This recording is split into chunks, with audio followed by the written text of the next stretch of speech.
knowledge of a reverend mother. As he and his companions ascended the stark brown mountains to Harg Pass, Paul tried to cling to a feeling of serene inevitability.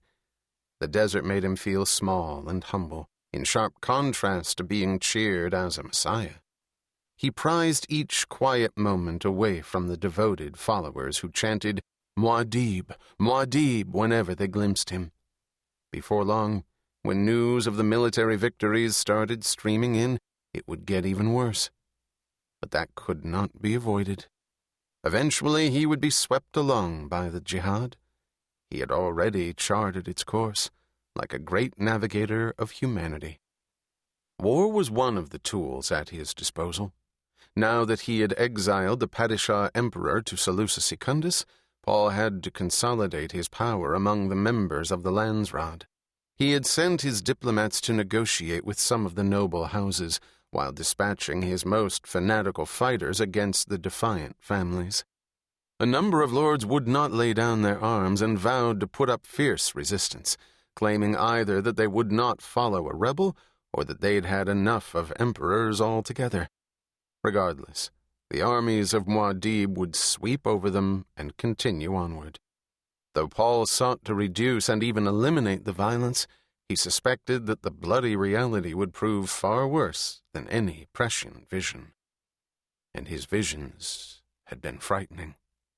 Centuries of decadence and mismanagement had filled the Imperium with deadwood, tinder that would allow his firestorm to spread with startling speed.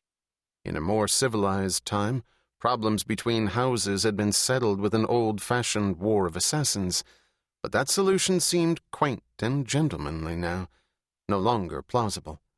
Faced with the tide of religious fervor approaching their worlds, some leaders would simply surrender rather than try to stand against the invincible onslaught.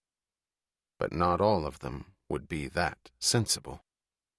On their trek, Paul and his three companions wore new stillsuits covered by mottled cloaks to camouflage them in the desert. Though the garments looked well worn, they were actually finer than any Paul had used when he'd lived as a fugitive among the Fremen. Their makers claimed that these durable off-world imports were superior to the simpler versions that had traditionally been made in hidden CHs. The manufacturers mean well, he thought. They do it to show their support for me, without realizing the implied criticism in their improvements. After selecting the perfect position high on the ridge, a small natural amphitheater guarded by tall rocks, Paul set down his pack.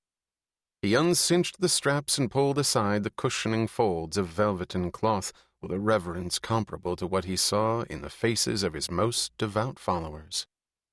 In reverent silence he removed the clean ivory-colored skull and several broken bone fragments, 2 ribs, an ulna, and a femur that had been brutally snapped in two, all of which the Fremen had preserved for years after the fall of Erekeen to the Harkonnens.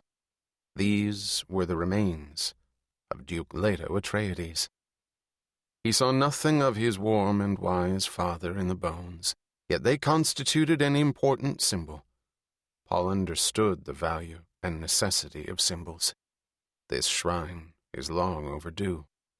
I have already built a shrine to the noble Duke in my mind, Jessica said, but it will be good to lay him to rest. Kneeling beside Paul, Cheney helped him clear a spot among the large boulders, some of which had just begun to show a mottling of lichen. We should keep this place a secret, Usul. Leave no marker, give no directions. We must protect your father's resting place. The mobs will not be kept at a distance, Jessica said in a resentful tone. She shook her head. No matter what we do, tourists will find their way here.